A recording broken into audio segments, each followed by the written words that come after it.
Hello po mga kababayan, si Dante Maravillas, Bicolano vlogger, broadcast journalist from Albay. Nang-intriga na naman po si Sara Duterte. Gustong itulad sa kanyang mga kapatid na si Baste at saka si Pulong, yung ating Pangulong Bongbong Marcos. Pinapalabas, lasinggo yung ating Pangulong Bongbong, drinking on the job, PBBM drinking while working. Ang maniwala lang nito mga kababayan. Siyempre, yung mga supporters niya na uto-uto. Tulad nito.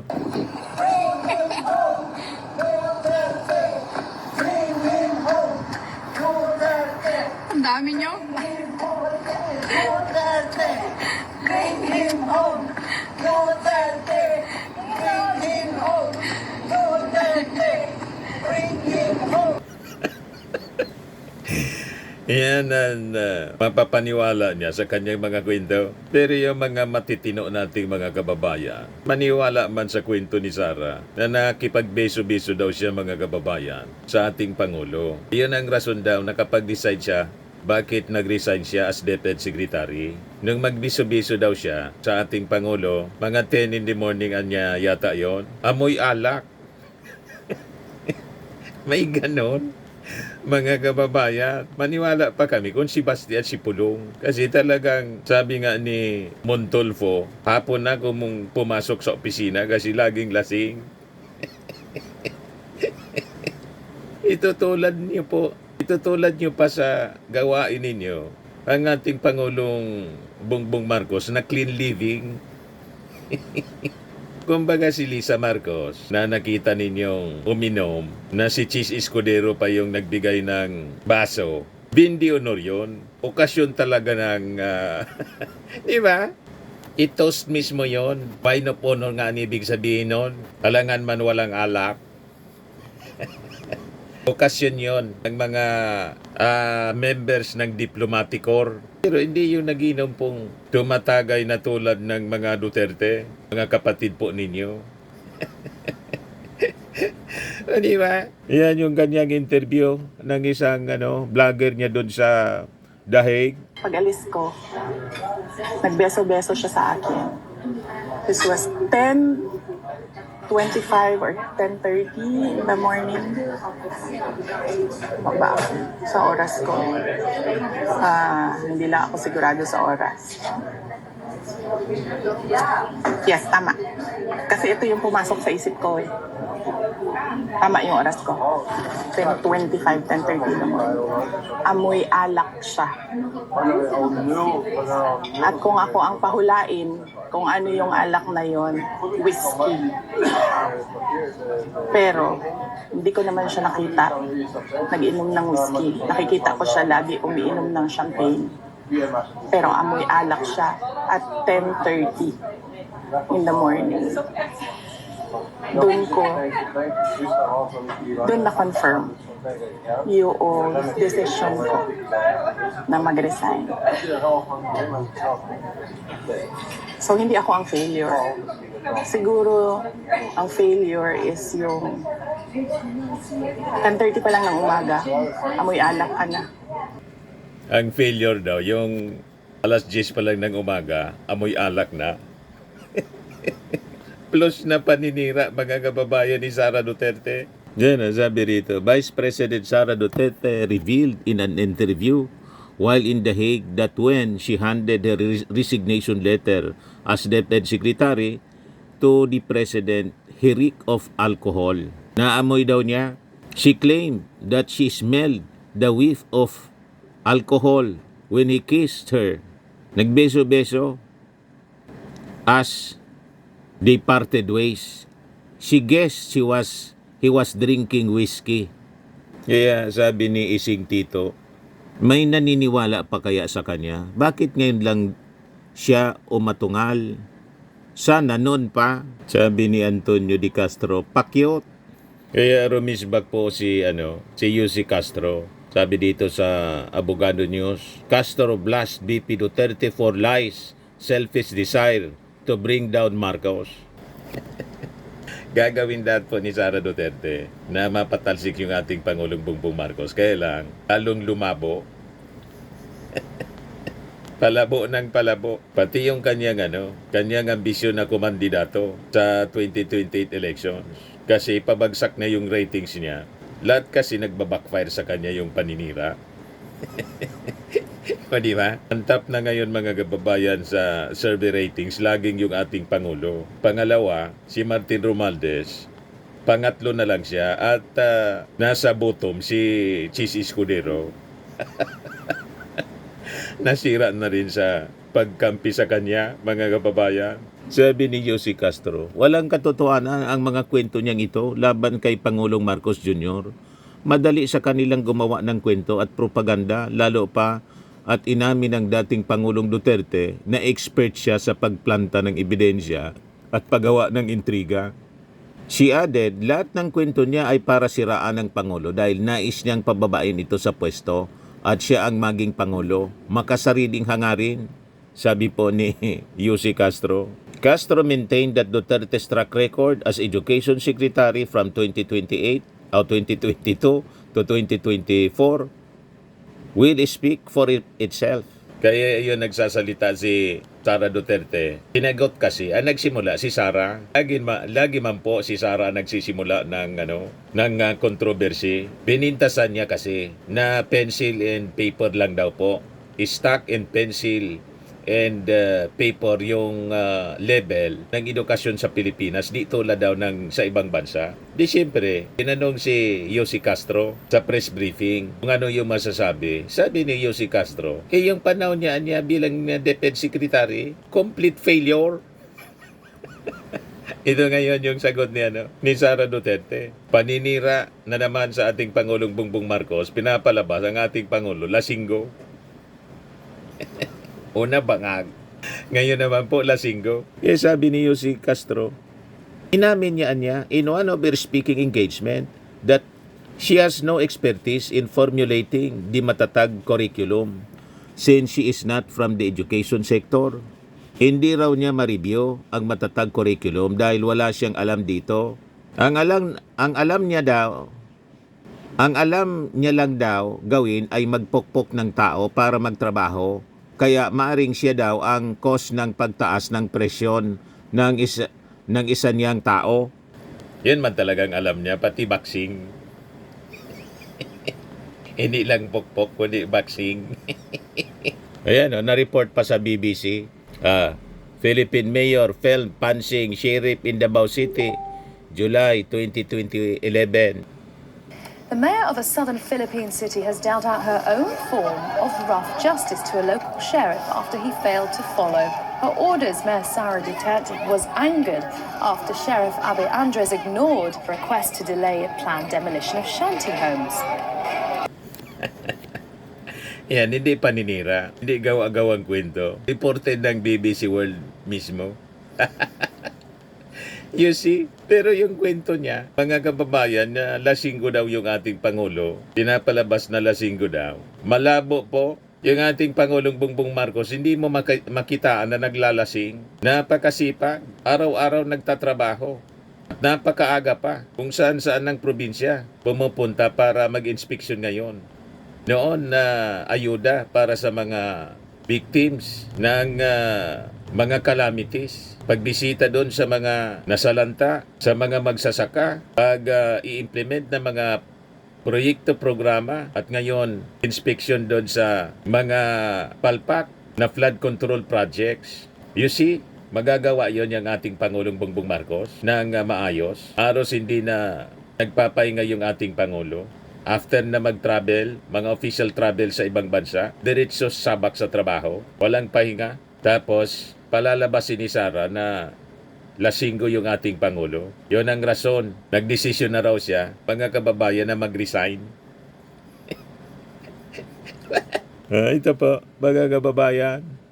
Release ng Office of the Vice President. Overseas Vice President pala. Yan published by Philippine Star. Kasi iba yung actions ni BBM noong ako ay nag-tender ng resignation. Kung maalala ninyo, that was June 19, 2024. It was a Wednesday. Matagal ko na pinag-isipan yung pagre-resign. Inisip ko na kapag mag-resign ako, habang nasa administration ako, inaatake ako. Pag nag-resign ako, dodoble yung atake sa akin. Siya man lang ang atake ng atake. Posibleng mag-file ng impeachment case sa akin dahil September 2023 pa lang pinag-uusapan na yon. Natural, magpa-file ng impeachment case laban sa inyo. Kahit kontra nga yung ating Pangulong Bongbong Marcos. Bakit? Pinagbantaan mo ba naman yung ating Pangulo? Si First Lady tapos si Martin Romualdez. Tapos, sasabihin ninyo, wala man kayong ginawang pagbabanta. Malinaw na malinaw ang ebidensya. Recorded. Tapos, ang pinakang malaki na rason ng impeachment po, ang nag-file po, mga anti-Marcos, anti-government, na mga personalities. Makabayan Black, hindi man yun mapipigil ng ating Pangulo. Kaya lang, siyempre nakita ng majority, kahit hindi approve ng ating Pangulo, na malakas yung ebidensya. Kasi hindi man ninyo na ipapaliwanag ng maayos yung paggamit ng confidential funds. Iwas posit kayo sa investigasyon ng Kongreso. Alangan man, pabayaan na lang yung pang-aabuso po ninyo. Di ba? Kaya itong narrative ninyo po, kayo man lang naniniwala niya. Tapos sasabihin pa ninyo na bloodbath. Yan pala, motion to dismiss. Nagpasaklolo pa kayo for technicalities. Ang question ninyo, technicality. Hindi man yung merito ng kaso. Ang question ninyo sa Supreme Court. Inabura naman kayo ng Supreme Court. At yung mga senador in-archive. You see, ang lahat ng ito, nangyari sa buhay ninyo itong mga trouble na to. Wala man kinalaman dito yung ating Pangulo. Lahat ng itong kinakarap ninyong problema, kagagawa ninyo, tulad ng ginawa ng tatay ninyo, sinisisi sa ating Pangulo. Siya yung may gawa ng AJK. Anong kinalaman doon ng ating Pangulong Bongbong? Di ba? So, matagal ko na hawak-hawak yung resignation letter na yun. Matagal akong pabalik-balik sa Malacanang, pero hindi ko talaga pa naibigay. Pero nung June 19, 2024, dun ko na isip na yun ang pinakatamang panahon na ibigay ko na yung irrevocable resignation ko. Kasi merong meeting sa Malacanang about opening of classes na hindi naman dapat na umaabot sa level ng Pangulo, pero meeting ko no para sa kung kailan magbubukas ang klase. So after nung meeting, mag-request ako kay President Marcos if I can have a few minutes of his time. Meron lang akong ibigay sa kanya na sulat. So ang ginawa niya, sinabi niya, so ano kasi yun? Meron silang reception area, tapos papasok ka sa isang room. Doon sa room, doon ginagawa yung meetings nila. Merong conference table. Tapos pinapasok niya ako sa isa pang room, doon sa loob. Nagmukha siyang office na may table, may office table, may lounge, merong living room. Doon niya ako dinala. Meron pa isang conference table. So, tinanong pa nga niya ako hindi ka pa nakapasok dito? Sabi ko, hindi. First time ko ito nakapasok dito. Tapos nagkwento pa siya na, nung panahon ng tatay ko, parang kung saan nag-gather ang mga tao. Tapos, gusto niya daw yung view na yon doon, kaya ginawa niyang office. Sabi ko, okay. Gumanon lang ako. And then sinabi ko na sa kanya, may dala ako na letter, ibibigay ko sa'yo. Tapos binigay ko sa kanya. And then, nung pinasa na niya, ang sabi niya, why? Why? Tanong siya sa akin, bakit? Tapos sinabi ko sa kanya, ayoko na pag-usapan kung bakit ako mag-resign. Dapat man talaga na mag-resign ka. Unang-una, saan ka nakakita, DepEd Secretary, alter ego ka ng ating Pangulo. Pagkatapos, nandun ka sa rally ng maisog, organized ng KOJC, ng sigaw, bangag, Marcos resign. Nandun ka. Ang ibig sabihin, approve mo yon, pumunta ka nga Na kung mag-resign ang ating Pangulo, ang beneficiary kayo. You see? So dapat ka talaga na mag-resign as DepEd Secretary. Pangalawa, siyempre, dapat kang mag-resign kasi hindi ka man nagtrabaho ng maayos. Bagsak nga yung edukasyon eh. Kaya tama yung sinabi ni ACT Party List Representative Antonio Tino. You are the worst DepEd Secretary. At tama din yung sinabi ni Yussi Castro. Complete failure. Ang inyo pong paghawak sa DepEd, pati nga ngayon sa Office of the President, Vice President, failure. O diba? Saan ka nakakitang Vice Presidente? Sobra ka doble kaysa sa ating Pangulong Bongbong Marcos na nag-travel sa abroad. Yan o, sabi rito sa report ng Pilipinas Today, 11 foreign trips. Si Sara, 5 lang yung ating Pangulo. Ano ang accomplishment report mo? O diba? Pagsayang ng pondo ng bayan. Hindi mo pwedeng sabihin na wala kang ginagastos na pondo ng gobyerno. Unang-una, sumusweldo ka as Vice President na walang accomplishment. Doon pa lang, lugi na sa sweldo mo ang ating mga mamamayang Filipino. Di ba? At worse, wala ka nang naitulong, naninira ka pa, namimirwisyo. Yan ang malala.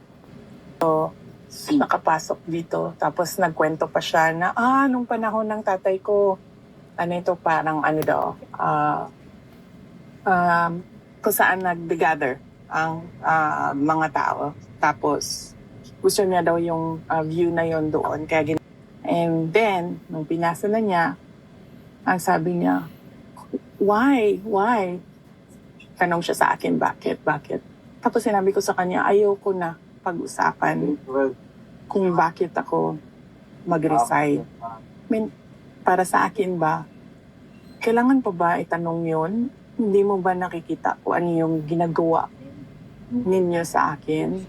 O parang hindi Baliktad naman ako masopista na Anong ginagawa sa iyo ng ating Pangulo? Hinayaan ka nga lang na na sumama sa rally, maisog rally, pinagsabihan ka ba? Kahit ngayon, pinagsabihan ka ba? Hinayaan ka lang, mag-travel. Sabi ni Yussi Castro, hindi naman anya namin pwedeng pigilin siya. Binigyan ka pa rin ng travel authority.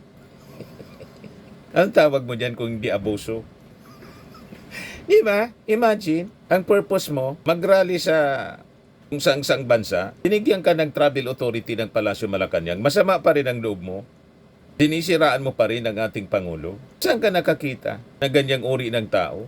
Di ba po mga kababayan? Noong DepEd Secretary ka, hindi ka man pinaresign. Nag-resign ka. Pagkatapos nung mag-resign ka, bumuelo ka na ng paninira. Hindi ka man inaano. Wala man marinig na kung anong masasamang salita mula sa ating Pangulo. Maski kay Lisa Marcos, kung hindi ka pa nagbanta, napapatayin na sila. Doon na lang pumalag yung ating Pangulo. Pero yung statement pa ng ating Pangulo, napaka-simple lang. Walang pagbabanta. Ang sinabi na lang ng ating Pangulo, ito ay aking papalagan. Yun lang po.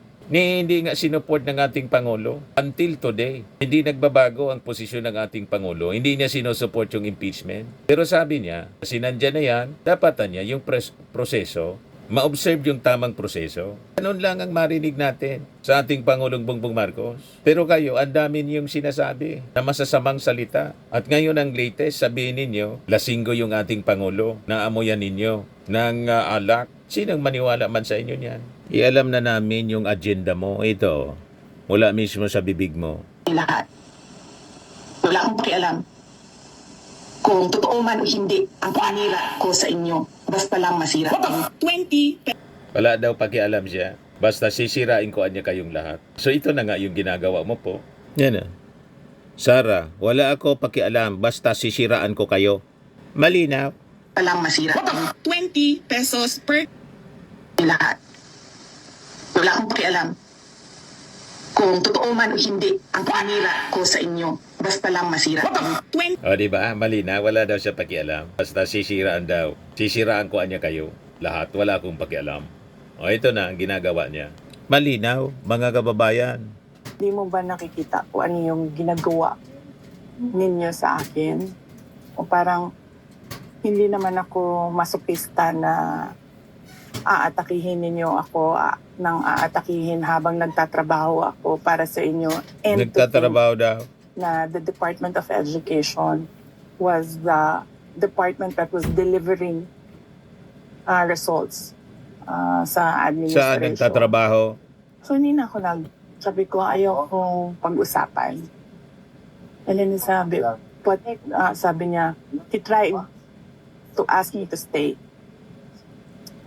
Tapos sabi ko, ayoko na. And then, ang sunod niyang ginawa, inofera niya ako, may gusto ka ba na posisyon? Sabi ko, wala akong gustong posisyon. O, kita mo na, kahit wala kang magandang accomplishment sa DepEd, ino-offeran ka pa pala ng ibang posisyon. You see, ang ibig sabihin, nagmamagandang loob pa rin sa'yo yung ating Pangulong Bongbong Marcos. Kasi kung hindi, ba't mag-offer pa yun ng posisyon sa'yo? Na alam niya, failure ang DepEd. Pero kahit failure yung DepEd, naniniwala pa rin sa'yo yung ating Pangulo na pwede kang maging effective sa ibang agency. You see? Tapos minamasama mo pa? Anong klase? Di ba po? Kung iba-iba po, matagal ka ng tinanggal sana. DepEd Secretary ka, alter ego ng Pangulo. Nandun ka sa rally, ang maisog, ang sinisigaw, bangag-bangag, Marcos resign. Pero nang pumunta ka sa DepEd, sa Palasyo Malacanang para mag-submit ng resignation, inoferan ka pa ng ibang posisyon. So ang ibig sabihin, naniniwala pa rin sa'yo ang ating Pangulo na may maitutulong ka sa ating gobyerno. Kaya lang talagang wala pala na maasahan sa'yo ang ating mga kababayan. Tingnan mo ang ginagawa mo ngayon. Ano na? Inubos mo lang yung panahon mo. Kahit may calamity, nasa pagbiyahe ka sa ibang bansa. You see? O galing mismo sa bibig niya, inoferan siya. Tapos ang sunod niyang sinabi sa akin, pwede ka bang tumulong sa midterm elections Kita mo na. para sa mga senators?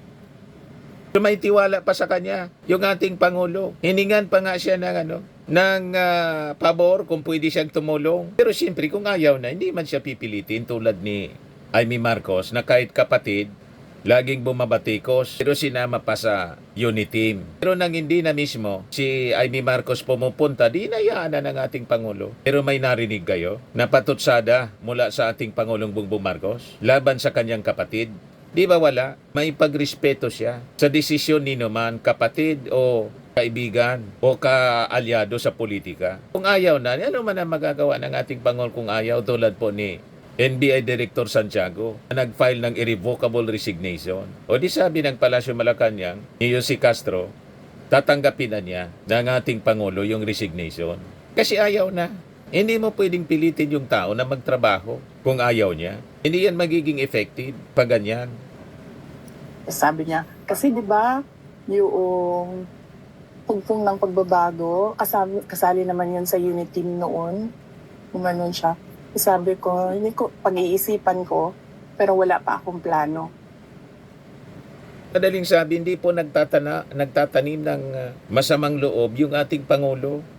Yan ang karakter niya, magandang karakter sa ating Pangulo. Kahit nga yung mga dating bumabati ko sa kanya, nakita mo si Manny Pacquiao, inakusahan pa siyang magnanakaw, sinali sa unit team, buti na lang talo. Yung si Cayetano, si Pia Cayetano, hindi na personal yung ating Pangulo. Sinama sa unit team, si Villar. O di ba, mga kababayan, walang ugali po na mapagganti. Gusto ng ating Pangulo, katahimikan, unity. Sinong umalis sa unity? Di ba si Sara?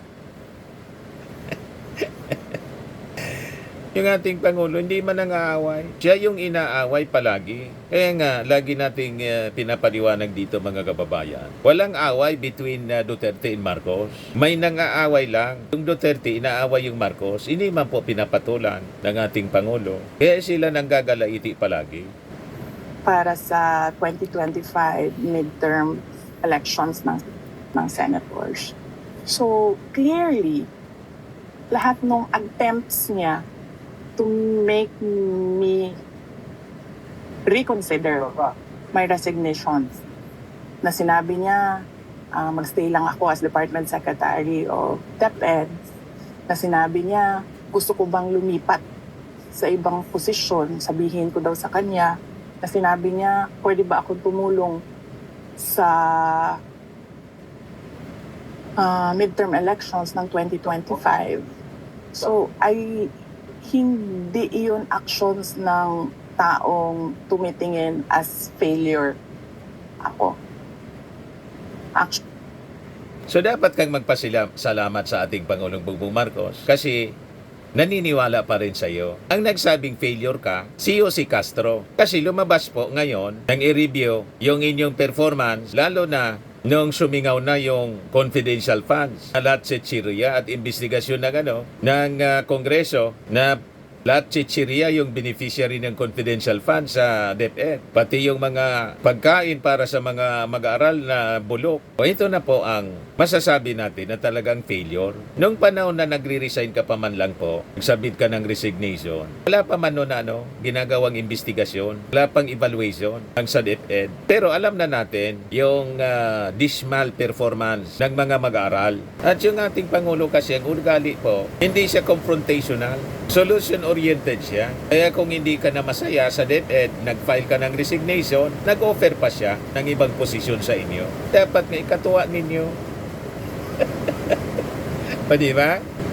Yun ng taong tumitingin na kailangan niya yung trabaho ko. So, hindi ko alam saan nanggagaling yung sinasabi nilang failure ako as a Department of Education Secretary. At ang clincher dito, hindi yung gusto niya akong manatili at nagtrabaho para sa kanya sa administrasyon. Yun yung pag-alis ko, nagbeso-beso siya sa akin. This was 10:25 or 10:30 in the morning. Papa, sa oras ko. Hindi lang ako sigurado sa oras. Yes, tama. Kasi ito yung pumasok sa isip ko eh. Tama yung oras ko. 10:25, 10:30 naman. Amoy alak siya. At kung ako ang pahulain, kung ano yung alak na yon, whiskey. Pero, hindi ko naman siya nakita nag-inom ng whiskey. Nakikita ko siya lagi umiinom ng champagne. Pero amoy alak siya at 10:30 in the morning. Doon na-confirm yung decision ko na mag-resign. Dahil lang sa amoy Hindi ako alak. failure. Siguro, ang failure is yung 10:30 pa lang ng umaga, amoy alak ka na. Ikwento mo sa mga followers mo, maniniwala sa iyo. Pero yung mga ordinary Filipinos, the general public, maniwala man sa kwento mo. Na lagi ang kwento mo po, kwentong kasinungalingan. Bakit? Yung mismo ng pagbabanta mo sa ating Pangulong Bongbong, after 2 months, iba na yung sinasabi mo. Sabi mo, wala pa na niya akong sinabing gano'n. Yan o. I did not make an assassination threat to the president. Sila lang nagsasabi niyan. Sila lang nagsasabi may assassination. Sila nagsasabi may assassin, may gunman. Next, Fuji DB. Not say that. Sona. Huwag kang mag-alala, ma'am, sa security ko. Kasi may kinausap na ako na tao. Sinabi ko sa kanya, kapag pinatay ako, patayin mo si BBM, si Lisa Araneta, at si Martin Romualdez. No joke. No joke. Nagdilin na ako, ma'am.